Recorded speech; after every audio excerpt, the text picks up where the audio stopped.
সেজদায় পড়িয়া নবী, সেজদায় পড়িয়া নবী কান্দেন উম্মতের মায়ায়। বারয় রবিউল আউয়াল এলেন নবী দুনিয়ায়। অধ্যক্ষার আয়োজিত বিজয়নগর মুন্সি সর্দার জামে মসজিদে পবিত্র মিলাদুন নবী সাল্লাল্লাহু তাআলা আলাইহি ওয়াসাল্লাম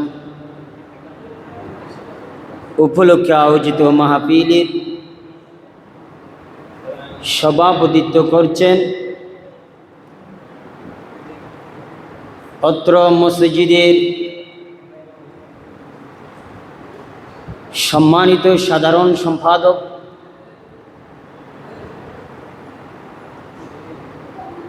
বিশিষ্ট চিন্তাবিদ, শিক্ষা অনুরাগী, সমাজসেবক জনাব মোহাম্মদ জসিমউদ্দিন মিল্কি সাহেব, অত্র মাহফিলে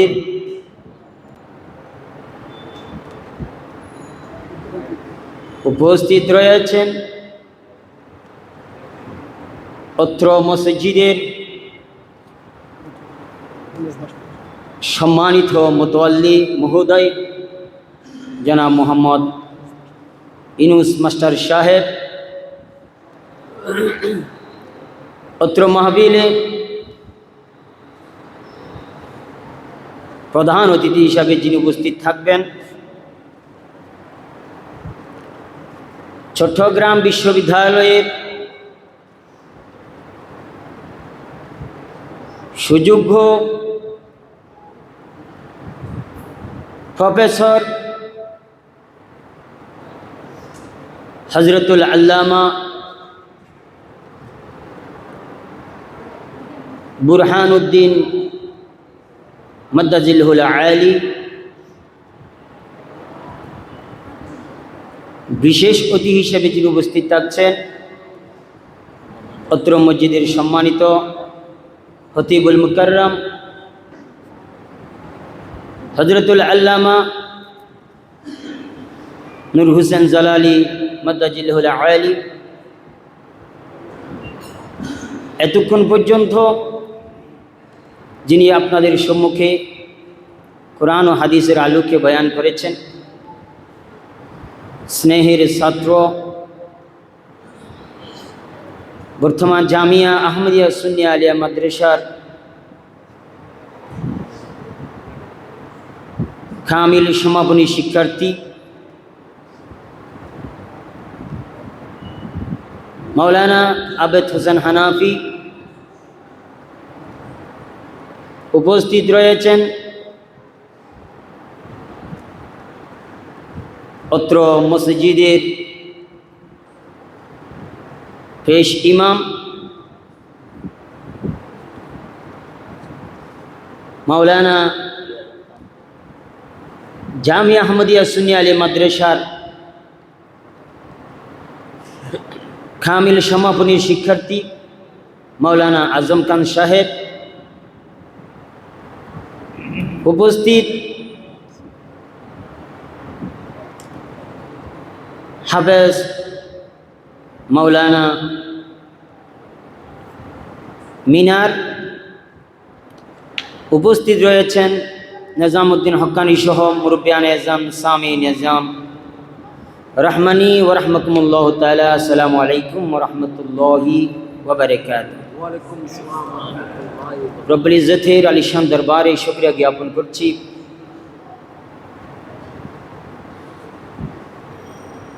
মহান পরওয়ারদিগার আলমের দরবারে লাখো কোটি শুকরিয়া ও সাজদা জ্ঞাপন করছি যে মহান রব্বুল ইজ্জত আমরা গুনাহগার বান্দাদেরকে প্যারা রাসূলের শুভ আগমন উপলক্ষে মিলাদ মুস্তাফা মাহফিলের মধ্যে উপস্থিত হওয়ার, আমাদের আশার বসার সুযোগ করে দিয়েছেন, সে মুনিবের দরবারে লাখো কোটি শুকরিয়া জ্ঞাপন করছি। সাথে সাথে সরকারে দো আলম নূরে মুজাসসাম রহমতুল লিল আলামিন দু জাহানের বাদশাহ নবী সাল্লাল্লাহু আলাইহি ওয়াসাল্লামের আলিশান দরবারে লাখো কোটি দুরুদ ও সালাম প্রেরণ করছি। যে রসুল না হলে, যে নবীকে সৃষ্টি না করলে রব্বুল ইজ্জত কুল কায়নাত সৃষ্টি করতেন না, সেই নবীকে পেয়ে আজকে আমরা গুনাহগার উম্মতরা ধন্য হয়েছি, ঠিক না? আমরা গুনাহগার উম্মতরা খুশি হয়েছি।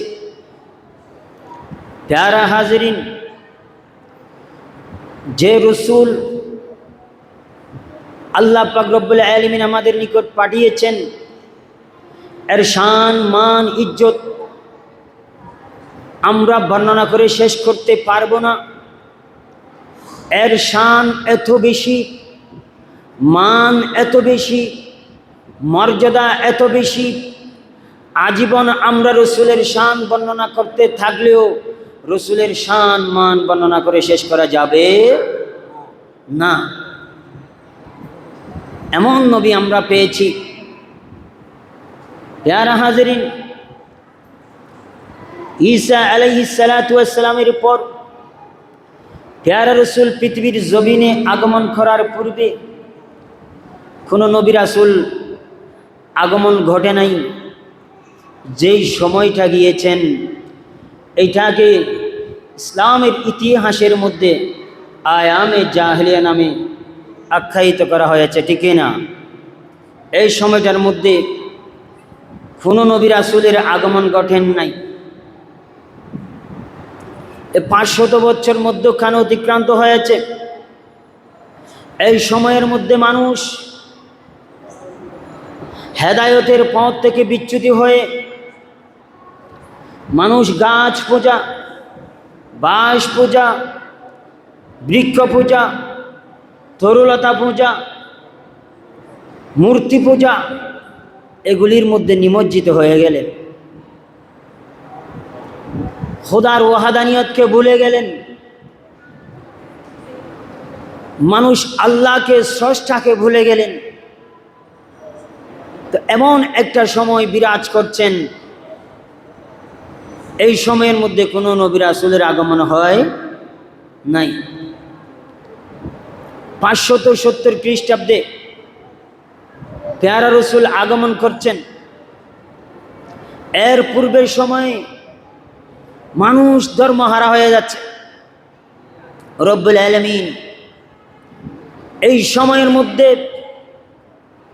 সৃষ্টির সর্বশ্রেষ্ঠ যিনি রসুল, সর্বশ্রেষ্ঠ নবী, ওনাকে আল্লাহ এমন সময়ের মধ্যে পাঠাচ্ছেন যে সময়ের মধ্যে মানুষ ধর্মহারা, মানুষ আল্লাহকে ভুলে গিয়েছে। রব্বুল ইজ্জত পরওয়ারদিগার আলম মহান মুনিব হায়াতুন নবীকে এই সময়ের মধ্যে পাঠাচ্ছেন যেই সময়ে মানুষ জাহান্নামের অধিকারী হয়ে যাচ্ছে, জাহান্নামের উপযুক্ত হয়ে যাচ্ছে। রব্বুল ইজ্জত আমার নবীকে 570 খ্রিস্টাব্দে পাঠিয়ে গোটা মানব জাতিকে, পৃথিবীবাসীকে জাহান্নামের গহীরের কিনারা থেকে তুলে তুলে সমস্ত মানব জাতিকে জান্নাতের পথ দেখিয়ে দিলেন। জোরে বলি সুবহানাল্লাহ, ঠিক না? রব্বুল আলামিন ইরশাদ করছেন, কুনতুম আলা শাফা খুফরাতিন মিনান নার ফাআনকাযাকুম মিনহা। জোরে বলি সুবহানাল্লাহ। রব্বুল আলামিন ইরশাদ করছেন, আমার মাহবুব নবীকে এমন সময় আমি পাঠিয়েছি যেই সময়ের মধ্যে তোমরা বান্দারা পথ হারা হয়ে গেছো, দিন হারা হয়ে গেছো, আমি আল্লাহকে ভুলে গিয়েছ। ঘাস পূজা, বাঁশ পূজা, বৃক্ষ পূজার মধ্যে তোমরা নিমজ্জিত হয়ে গেছো। আমার রসুলকে আমি তোমাদের মধ্যে পাঠিয়েছি, সেই সময় আমার রসুল তোমাদেরকে, ও তোমরা যেই জাহান্নামের মধ্যে চলে যাচ্ছ, জাহান্নামের কিনারায় তোমরা গিয়ে হাবুডুবু খাচ্ছ, সেখান থেকে আমার রসুল তোমাদেরকে ধরে ধরে তুলে তুলে সেখান থেকে তোমাদেরকে ধরে ধরে জান্নাতের মধ্যে প্রবেশ করিয়ে দিয়েছেন। তোমরা তো আমার রসুল না হলে আজীবন জাহান্নামের মধ্যে নিমজ্জিত হয়ে থাকতা, জাহান্নামের মধ্যে চলে যেতা। হে আমার বান্দারা, আমার রসুল তোমাদের মধ্যে আগমন করে তোমাদের প্রতি কত রহম করেছে, কত দয়া করেছে, কত না তোমাদের প্রতি এহসান করেছে।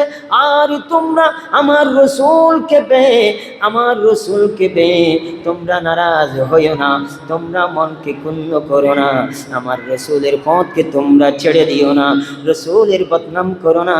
আল্লাহ বলেন, রব্বুল আলামিন ইরশাদ করছেন, কুল ইয়া রাসূলুল্লাহ, আপনি আপনার উম্মতদেরকে বলে দিন, তোমরা আমার ফদল এবং রহমত পেয়ে, তোমরা আমি আল্লাহর ফদল এবং রহমত পেয়ে তোমরা আনন্দ উদযাপন করো, আনন্দ উদযাপন করো। জোরে বলি সুবহানাল্লাহ।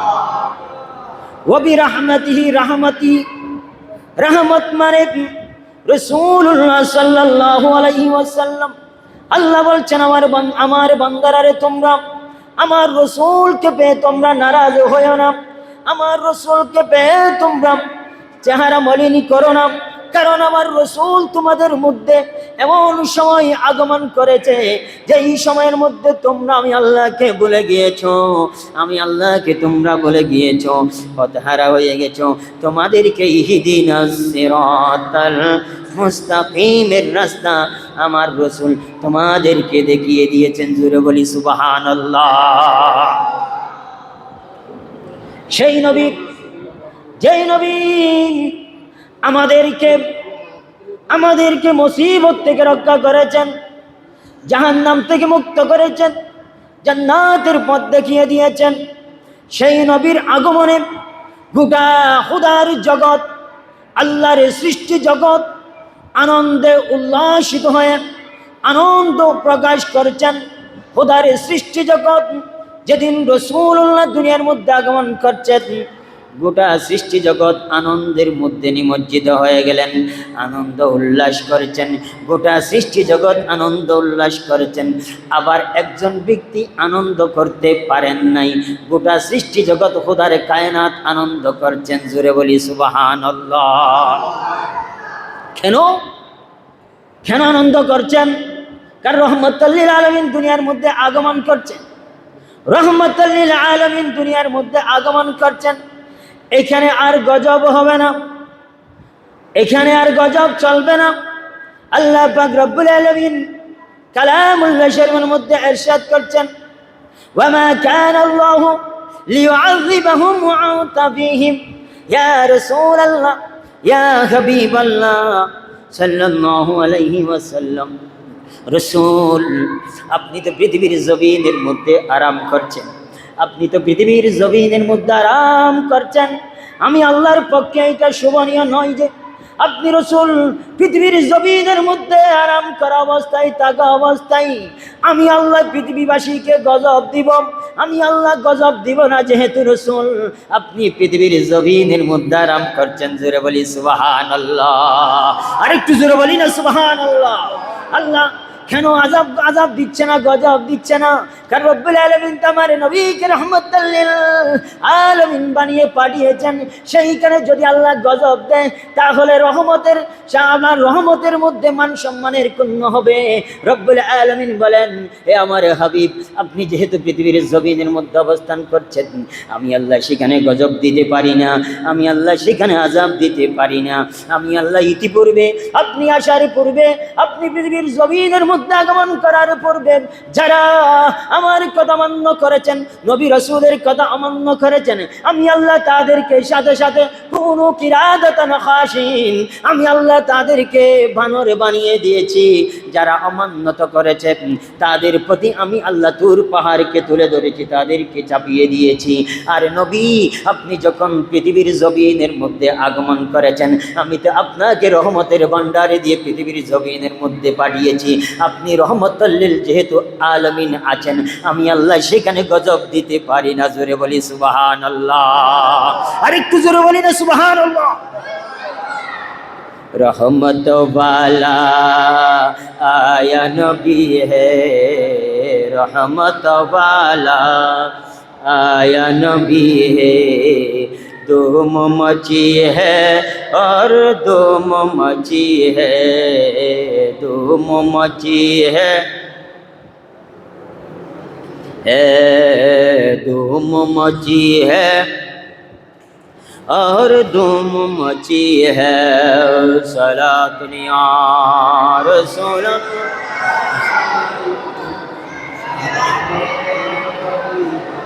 यार हाज़िरीन लक्ष्य রাখবেন, রাসূল পাক হায়াতুন নবী পৃথিবীর জমিনের মধ্যে আগমন করলেন। আল্লাহ অন্যান্য নবীদের সময়ের মধ্যে আল্লাহর কথা মান্য করলেন, রসুলের কথা মান্য করলেন, আম্বিয়া ইকরামের কথা মান্য করলেন। আল্লাহ দেরি করেন নাই, সাথে সাথে গজব নাজিল করেছেন। কিন্তু রসুলের যুগে এসে আল্লাহ বলছেন, ইয়া রাসূলুল্লাহ, আমি তো আপনাকে রহমতুল লিল আলামিন বানিয়ে পাঠিয়েছি, সুতরাং আমি আল্লাহ সেখানে গজব দিতে পারবো? জোরে বলি না পারবো না, আমি আল্লাহ গজব দিতে পারবো না।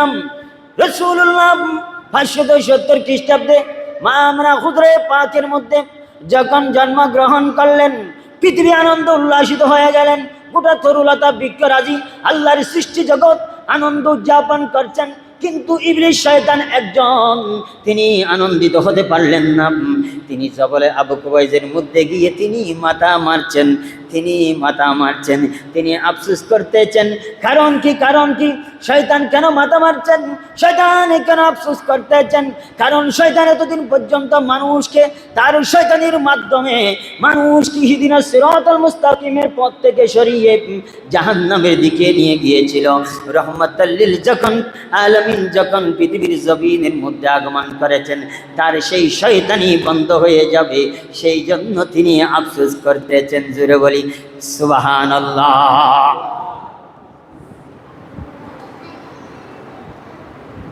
আল্লাহ পাক রব্বুল আলামিন রাসূলুল্লাহকে পাঠাচ্ছেন পৃথিবীর জমিনে, আসমানি জগৎকে সাজিয়ে দিলেন। মা আমিনা রাদিয়াল্লাহু তাআলা আনহা তিনি বলছেন, যখন প্যারা রসুল পৃথিবীর জমিনের মধ্যে আগমন করার সময় হয়েছে, তখন আমি এক একটা আওয়াজ শুনতে পাই, এক একটা আওয়াজ আমার কানে আসে, আমার ভয় ভয় অনুভব হচ্ছে। এক একটা আমি আওয়াজ শুনতে পাই, এক এক আশ্চর্যজনক আমি বিষয় দেখতে পাই। রাসূলুল্লাহ সাল্লাল্লাহু তাআলা আলাইহি ওয়াসাল্লাম আগমনের যখন সময় হলেন,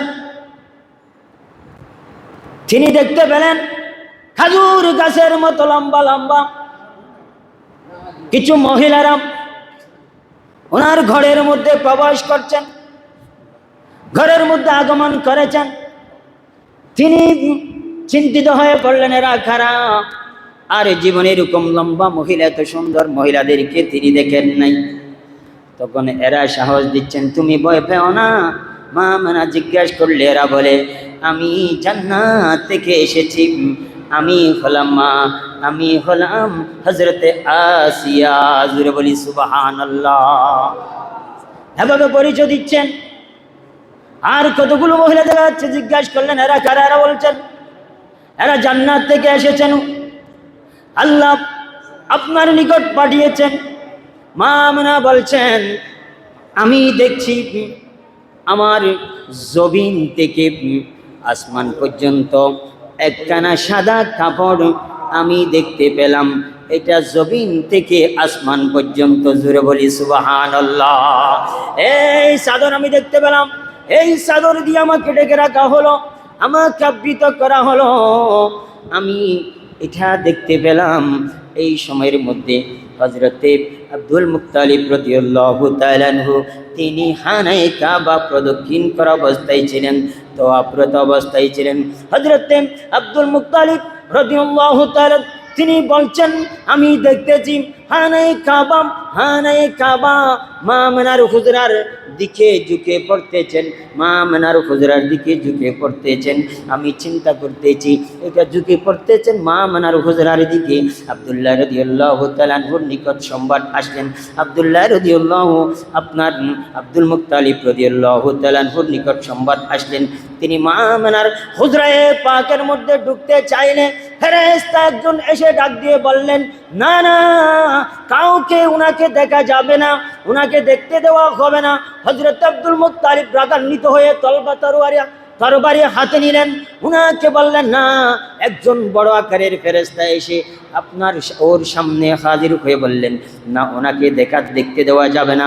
এখানে ফেরেশতারা উপস্থিত রয়েছেন, আওয়াজ দিয়ে বলছেন, হযরতে আব্দুল মুত্তালিব সুরে মতো আওয়াজ দিয়ে বলছেন, আল্লাহর মাহবুব নবী পৃথিবীর জমিনের মধ্যে আগমন করেছেন, ওনাকে দেখতে দেওয়া যাবে না যতক্ষণ পর্যন্ত না ফেরেশতারা ওনাকে তাওয়াফ শেষ করে নাই। জুড়ে বলি সুবহানাল্লাহ। ফেরেশতাদের তাওয়াফ শেষ হলে দেখতে যাওয়া যাবে, এর আগে দেখতে যাওয়া যাবে না। হযরত আব্দুল্লাহ রাদিয়াল্লাহু তাআলা আনহুর আপন কলিজার টুকরা মুহাম্মদুর রাসূলুল্লাহ সাল্লাল্লাহু তাআলা আলাইহি ওয়াসাল্লাম পৃথিবীর জমিনের মধ্যে আগমন করেছেন। গোটা কায়নাত আনন্দে উল্লাসিত হয়ে গেলেন। জুড়ে বলি সুবহানাল্লাহ। মা আমিনা বলছেন, আমার থেকে একখানা নূর বের হলো। যখন আমার নবী পৃথিবীর জমিনের মধ্যে আগমন করতেছেন, তখন আমি এই আমার হুজরা শরীফের মধ্যে থেকে বসে আল্লাহ আমার চোখের পর্দা উঠিয়ে দিয়েছেন। আমি পৃথিবীর এই প্রান্ত থেকে ওই প্রান্ত দেখতে পাচ্ছি। জোরে বলি না সুবহানাল্লাহ, আর জোরে বলি না সুবহানাল্লাহ। প্যারা হাজিরিন, এমন নবীকে আমাদের মধ্যে পাঠিয়েছেন যেই নবীর শান, মান, ইজ্জত আলোচনা করে জীবনে শেষ করা যাবে না। তো আমরা জানি না বলে রসুলের সমালোচনা করি। আর যার অন্তরে নবীর ইশক, নবীর মহাব্বত, নবীর ভালোবাসা আছে, সেই কখনো রসুলের দোষ খুঁজবে না, আল্লাহর কোরআন অনুযায়ী আমল করবে। রসুলকে সবসময় আনন্দিত হবে। জোরে বলি না সুবহানাল্লাহ। কারণ যেই রসুল উম্মতের জন্য কান্না করছেন, যেই রসুল উম্মতের জন্য পাগল পারা হয়ে গেছেন, উহুদের ময়দানে রসুলে পাকের দান মুবারক কাফেররা শহীদ করে দিয়েছেন। জিবরাইল আমিন উপস্থিত হলেন, বললেন, ইয়া রাসূলুল্লাহ, আপনি অনুমতি দিন, আমি জিবরাইলের 600 নুরানি পাকা আছে, এক পাকার দূরত্ব এই জমিন থেকে আসমান পর্যন্ত। আমি মুহূর্তের মধ্যে এই সমস্ত এই মানুষগুলোকে, জাতিকে আমি মুহূর্তের মধ্যে ধ্বংস করে দেব। হযরতে রসুলে পাক বললেন, জিবরাইল রে, আমাকে তো আল্লাহ তাদেরকে মারার জন্য পাঠাই নাই। এরা তো চিনে না আমি রসুলকে, এরা আমি রসুলকে চিনে নাই, বুঝে নাই বলে এরা আমাকে আঘাত করেছে। আল্লাহ তো আমাকে রহমতুল লিল আলামিন বানিয়ে পৃথিবীর মধ্যে পাঠিয়েছেন, সুতরাং আমার পক্ষে এদেরকে গজব দেওয়া সম্ভব নয়। আমি রসুল তাদেরকে গজব দিব না। রসুল বললেন, আল্লাহ তুমি তাদেরকে হেদায়েত করো। জোরে বলি না সুবহানাল্লাহ। আমরাও বলবো, ভাইয়েরা যারা বুঝতেছে না, এখনো যারা বুঝতেছে না, মিলাদুন নবী নিয়ে কটূক্তি করে, মিলাদুন নবীর জশ্ন জুলুসকে নিয়ে কটূক্তি করে, বাধা প্রদান করে, আল্লাহ তাদেরকে বোঝার তৌফিক দান করুক। সবাই বলুন আমিন। প্যারা হাজির, আমি আর আমার বক্তব্য দীর্ঘায়িত করছি না। আমাদের বিশেষ অতিথি মহোদয় হযরতুল আল্লাম বিশিষ্ট ওয়াইজ নূর হোসেন জালালি মুদ্দাজিলুল আলী আমাদের মধ্যে উপস্থিত হয়েছেন। সুতরাং আমি আমার আর বক্তব্য দীর্ঘায়িত না করে আমার বক্তব্য ইহতিতাম করলাম। রব্বুল আলামিন আমাদের আপনাদের প্রত্যেকের অন্তরের মধ্যে নবীর ইশক, মুহাব্বত, ভালোবাসা পয়দা করুক। সবাই বলুন আমিন। ওয়া আখিরু দাওয়ানা আলহামদুলিল্লাহি রাব্বিল আলামিন। আসসালামু আলাইকুম ওয়া রাহমাতুল্লাহি ওয়া বারাকাতুহু।